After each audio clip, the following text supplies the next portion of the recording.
Imaginons la scène. On se lève le matin, on se prépare un petit café, et là, on prend intentionnellement quelques minutes pour visualiser la perte de son travail. Ouais, un réveil bien joyeux en perspective. C'est clair. Et on s'arrête pas là. On imagine la dégradation soudaine de sa santé et même, accroche-toi bien, la disparition tragique des personnes qu'on aime. Le plus au monde. Rien que de l'entendre, c'est lourd.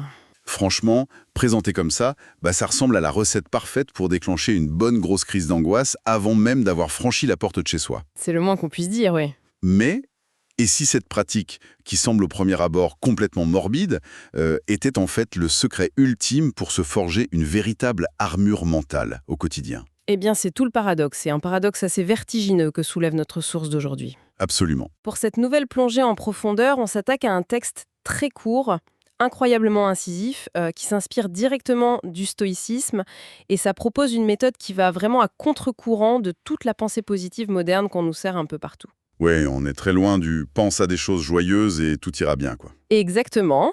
L'idée centrale ici, ce n'est pas de fuir nos peurs, mais carrément de les utiliser, de les transformer en un outil de préparation psychologique. Et c'est là toute notre mission pour cette analyse. L'objectif, c'est vraiment de décortiquer cette méthode, de comprendre les rouages de cette fameuse arme secrète évoquée par le texte. Tout à fait. Et surtout, de voir comment le fait de contempler le pire peut, de façon assez contre-intuitive, générer une immense gratitude. Je suis vraiment curieux d'entrer dans les détails, parce que le postulat de base est fascinant. Je suis bien d'accord. Mais avant de plonger dans la solution stoïcienne, je pense qu'il faut d'abord s'arrêter sur le problème. Le constat de départ. Voilà, la source pose un constat implacable sur notre psychologie de tous les jours. Le texte dit littéralement qu'on a peur que tout parte en vrille, mais qu'on ne se prépare jamais vraiment au pire. C'est tellement vrai. On s'inquiète, on rumine, mais niveau action, il n'y a rien du tout. C'est ça, on est dans une inaction totale face à nos propres angoisses. Alors, qu'est-ce que ça veut dire au fond? Eh bien, Attends, ça me fait penser à une image. C'est comme vivre dans une maison et être intimement terrifié par l'idée d'un incendie. d'accord, je vois l'idée. Tu vois, on regarde l'alarme incendie au plafond tous les jours avec une angoisse palpable. On s'imagine les flammes, on en fait des cauchemars la nuit, on y pense même en cuisinant. Ouais, la peur constante. Mais, et c'est là que c'est absurde, on ne prend jamais la peine de vérifier si les piles de cette fameuse alarme fonctionnent, Ah oui, c'est très juste. on ne met jamais en place de plan d'évacuation, on repère pas la sortie de secours. En fait, on baigne littéralement dans la peur du feu, mais on refuse catégoriquement de poser l'acte concret qui permettrait d'y survivre. On subit, quoi. Cette image de l'alarme incendie, elle illustre parfaitement notre mécanisme de paralysie.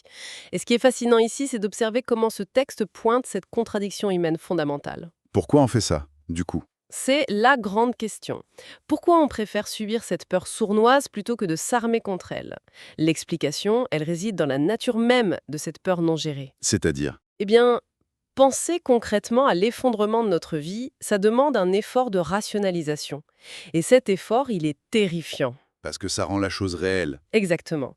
C'est comme si notre esprit, de façon un peu magique, considérait que le simple fait d'élaborer un plan d'urgence, ça revenait à invoquer la catastrophe. Ah, le fameux «ne dis pas ça, ça va porter malheur». Voilà, c'est ça.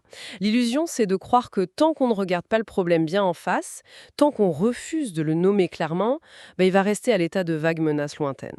Donc, si je reprends mon analogie, on se dit, si je prépare ma sortie de secours, c'est que j'admets que ma maison peut vraiment brûler aujourd'hui. Absolument.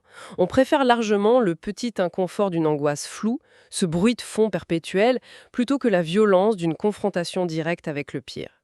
C'est fou quand on y pense. Mais c'est une impasse totale. Une impasse tragique, oui.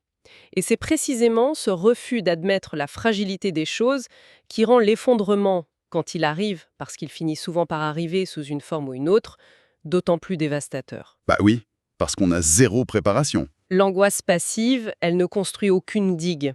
Elle se contente de ronger notre tranquillité d'esprit sans nous offrir la moindre protection en retour. C'est un très mauvais retour sur investissement émotionnel, pour le coup. Et ce constat d'échec de notre réaction instinctive, il rend l'intervention d'une méthode radicalement différente absolument vitale. C'est là que le texte intervient avec sa solution. Oui, la méthode proposée ici, c'est donc ce que la source nomme l'arme secrète des stoïciens, la visualisation négative. Le fameux concept. Et le texte est précis. Il parle de prendre, chaque jour, quelques minutes pour imaginer perdre ce qu'on aime le plus. Quelques minutes suffisent, oui. Et il donne une liste. Une vraie progression. La source liste le confort, puis le travail, ensuite la santé et enfin les proches. C'est pas une liste choisie au hasard, hein. Bon non, il y a une sorte d'escalade dans la perte, on est d'accord. On commence par le matériel pour finir par l'humain le plus cher. Tout à fait. Cette progression, elle est conçue pour attaquer, couche par couche, notre sécurité perçue. De la surface jusqu'au noyau, Un peu comme un oignon qu'on éplucherait. c'est ça. Le confort, ça représente nos petites habitudes. Notre matérialisme, l'eau chaude le matin, le lit douillet, tout ce qui rend la vie douce, quoi. Ok, la première couche. Ensuite, le travail. Là, on touche à notre statut social, notre sentiment d'utilité et bien sûr notre sécurité financière. C'est déjà plus lourd. Ouais, perdre son job, c'est une vraie crise identitaire pour beaucoup. Après, la santé. Et là, c'est notre autonomie physique, notre intégrité même qui est remise en question. Le fait de pouvoir marcher, respirer sans douleur. Et enfin, les proches. Le noyau dur, l'ancrage affectif ultime. C'est la perte la plus dévastatrice que l'esprit humain puisse concevoir. En balayant tout ce spectre, du plus banal au plus tragique, l'exercice nous force à réaliser une chose, Laquelle? que strictement rien, absolument rien, de ce qui compose notre identité ou notre bonheur actuel n'est garanti. Tout est soumis à des forces extérieures qu'on ne maîtrise pas du tout. Ok. Décortiquons tout ça, parce que là, il faut vraiment s'arrêter une seconde sur la brutalité de la chose. Je t'écoute. Pour la majorité de notre auditoire, cette pratique, elle peut sembler non seulement super masochiste, mais potentiellement dangereuse pour la santé mentale. C'est une réaction très commune. Je veux dire, se forcer à visualiser, genre vraiment visualiser, le deuil de ses enfants ou la découverte d'une maladie incurable. Tout ça en sirotant son thé le matin. Oui, vu comme ça fait peur. Comment c'est possible de faire ça sans sombrer direct dans une dépression profonde, non? Franchement, il y a un risque énorme de se noyer dans cette noirceur, non? C'est clairement l'objection la plus valide qu'on puisse faire. Et c'est très intéressant parce que la source elle-même anticipe cette critique, immédiatement. Le texte précise bien, et je cite, que ce n'est pas pour se rendre malade. Donc, le but, c'est pas de pleurer toutes les larmes de son corps à 8 heures du matin. Le contrôle. L'objectif, c'est absolument pas de se vautrer dans le chagrin ni de nourrir un côté sombre. Ok, donc pourquoi on s'inflige ça alors? La première raison d'être de cette visualisation, selon notre texte, c'est d'apprendre à appréhender ce qui peut arriver. Une sorte de vaccin psychologique en fait. Mais oui, l'analogie du vaccin fonctionne à merveille, tu vois, on s'inocule volontairement une version atténuée du mal. Atténuée parce qu'elle est purement mentale. Voilà, mentale et surtout contenue dans le temps. La source insiste sur le terme « quelques minutes ». L'idée, c'est de déclencher une réponse immunitaire de l'esprit face à une tragédie future. On s'expose au virus de la perte pour créer des anticorps mentaux. C'est exactement ça. Face à la loi universelle qui dit que tout est impermanent, le déni ne sert à rien. Les revers, les licenciements, les maladies, ils arriveront, qu'on le veuille ou non. Avec ou sans notre permission, ouais. Donc, si exposé mentalement de manière super contrôlée, c'est muscler ce qu'on pourrait appeler notre muscle de l'acceptation. On habitue le cerveau à l'idée que la perte n'est pas un bug du système. Mais une fonctionnalité. C'est une composante normale du contrat qu'on signe en étant en vie, tout simplement. C'est profond. Mais, le risque de confusion reste quand même grand. Je me pose la question, quelle est la vraie différence entre cette pratique stoïcienne et juste l'anxiété chronique? Ah, la frontière semble mince. Bah oui, l'anxieux, par définition, c'est quelqu'un qui passe sa journée à s'imaginer les pires trucs.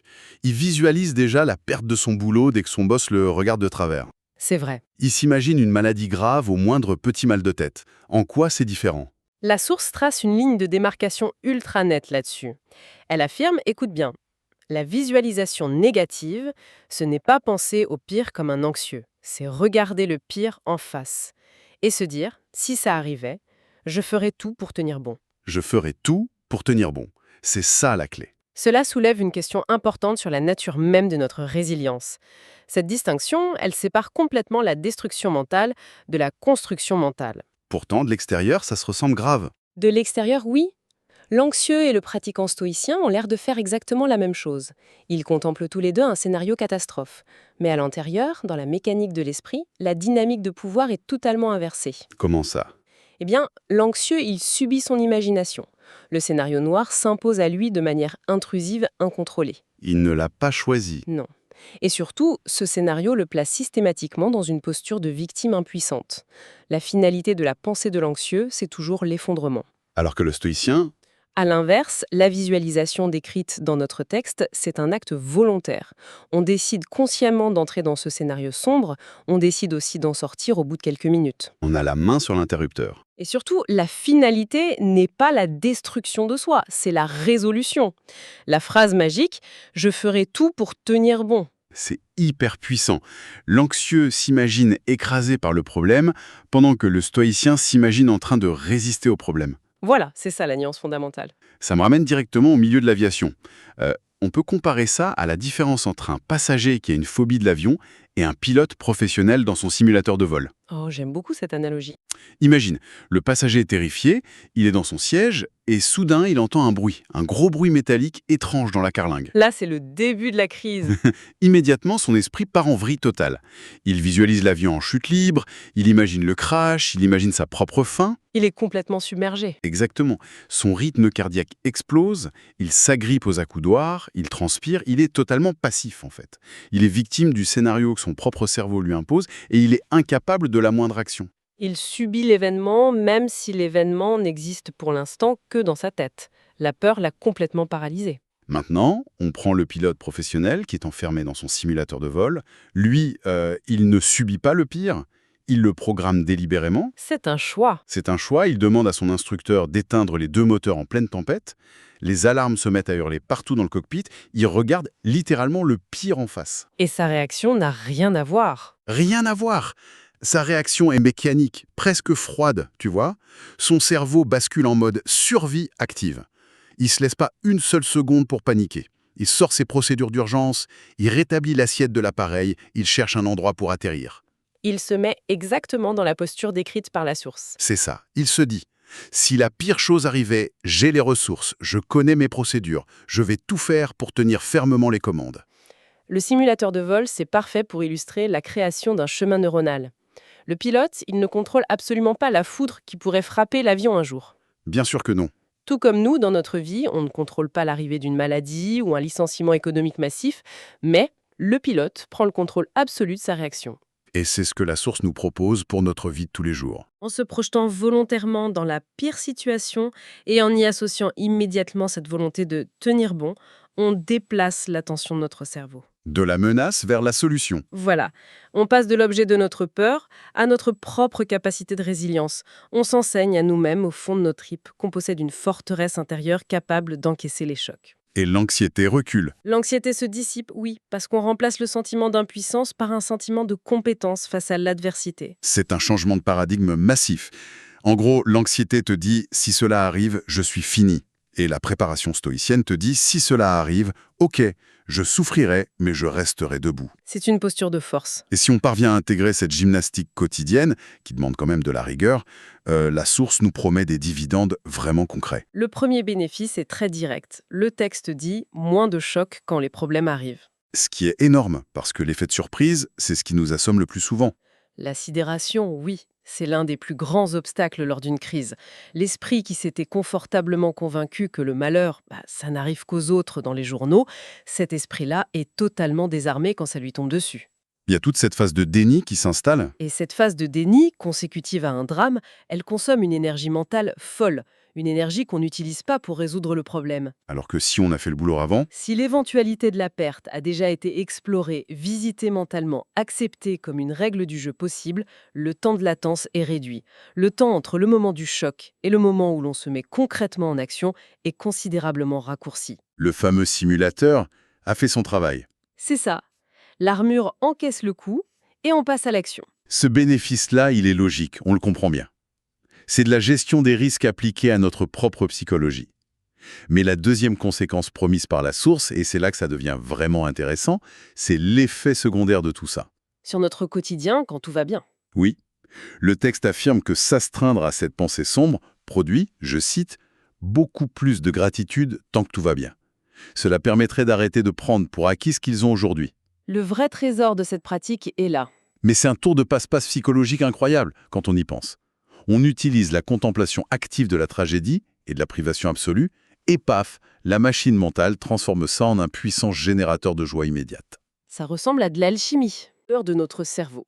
Notre capacité inouïe et parfois affligeante à nous habituer à ce qui est bon. L'adaptation hédonique, on appelle ça. On s'habitue à tout, même au luxe. Surtout au luxe. L'esprit humain, évolutivement parlant, est conçu pour repérer le danger, les menaces, les anomalies dans le décor.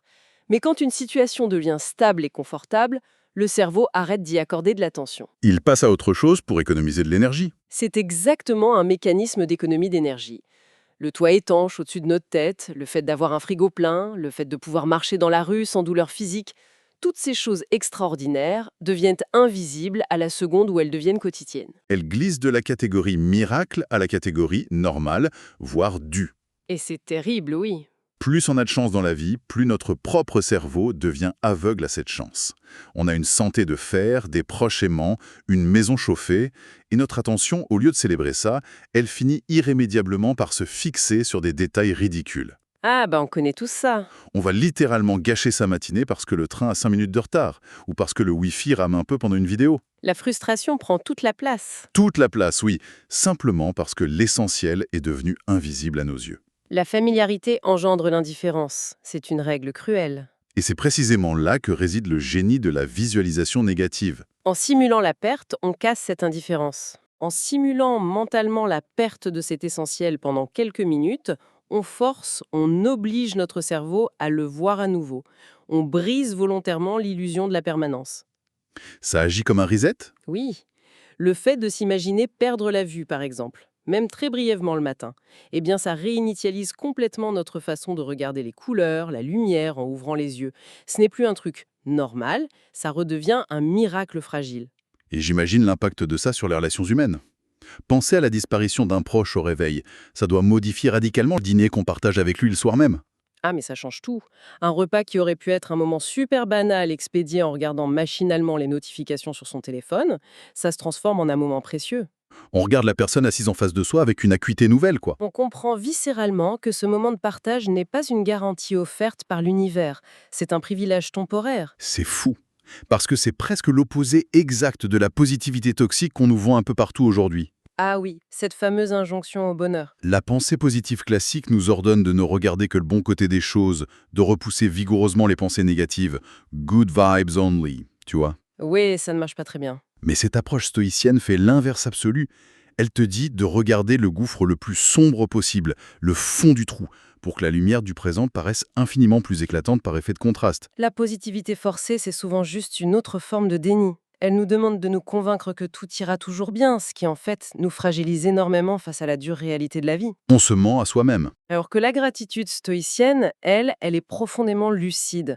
Elle ne te dit jamais tout est parfait et le restera pour toujours. Elle dit tout est éphémère, fragile, et c'est précisément pour cela que cet instant présent a une valeur inestimable. C'est très beau.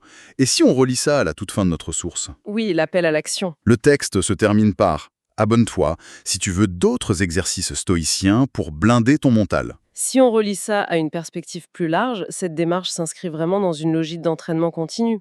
C'est pas juste « on le fait une fois et c'est fini ». Non, ce n'est pas une prise de conscience unique qu'on a en lisant un texte, c'est une véritable hygiène mentale à entretenir au même titre qu'on entretient son corps à la salle de sport. Le verbe « blinder » utilisé dans la source prend ici tout son sens. Une armure mentale. Il s'agit de forger, jour après jour, une armure qui est tissée de deux matériaux. À la fois de la résilience face à un futur incertain et d'une présence absolue et reconnaissante face au présent. Eh bien, la boucle est bouclée.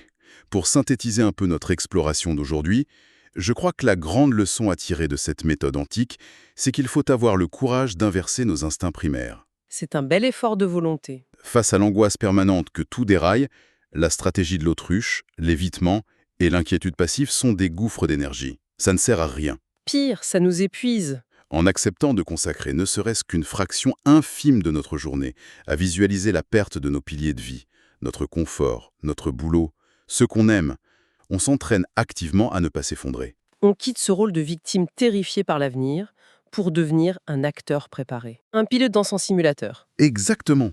Mais surtout, et c'est le plus beau, cet exercice détruit notre tendance presque pathologique à banaliser notre propre donneur. On arrête d'exiger que la vie soit parfaite et on recommence enfin à s'émerveiller qu'elle soit simplement là, telle qu'elle est. C'est une belle philosophie de vie. Ce qui m'amène, juste avant de clôturer, à une petite réflexion. Un truc un peu provocateur pour prolonger le débat dans la tête de notre auditoire. Ah, j'écoute. Nous venons de voir que passer quelques minutes par jour à imaginer perdre ce que l'on possède déjà, ça suffit à générer une gratitude immense et à apaiser notre esprit. Oui. Si cela est vrai, posons-nous la question inverse. Quel est l'impact réel de l'environnement moderne dans lequel on baigne tous les jours? La publicité, les réseaux sociaux, la culture de la performance. Où tu veux en venir? Tout cet environnement nous pousse des heures durant à visualiser intensément ce que nous n'avons pas encore. Ah oui, la comparaison constante. La voiture qu'on n'a pas, le poste prestigieux qu'on ne possède pas, le niveau de vie, le corps parfait qu'on n'a pas atteint. Si imaginer perdre ce qu'on a rend profondément heureux, est-ce que notre habitude constante d'imaginer ce qui nous manque, ce n'est pas la véritable usine à anxiété de notre époque? C'est une excellente question. Est-ce que cette visualisation perpétuelle du manque ne nous garantit pas, mathématiquement, de rester perpétuellement malheureux et insatisfaits? La question touche vraiment au cœur du malaise contemporain, là. Le contraste entre notre culture de l'acquisition permanente et cette sagesse de l'appréciation de l'éphémère, il est saisissant. C'est le grand écart. C'est une remise en question frontale de ce sur quoi nous choisissons de diriger l'attention de notre esprit. La façon dont on utilise notre imagination, en fait, détermine complètement notre réalité émotionnelle. C'est une réflexion fondamentale à emporter avec soi aujourd'hui. Je trouve que c'est une excellente matière à réflexion pour nourrir les jours à venir. La forteresse mentale se construit peut-être d'abord en regardant ce qui est déjà à l'intérieur des murs, plutôt qu'en fixant l'horizon lointain. Merci beaucoup pour cette analyse approfondie qui permet vraiment de voir nos peurs sous un jour radicalement différent. Avec grand plaisir, c'était passionnant.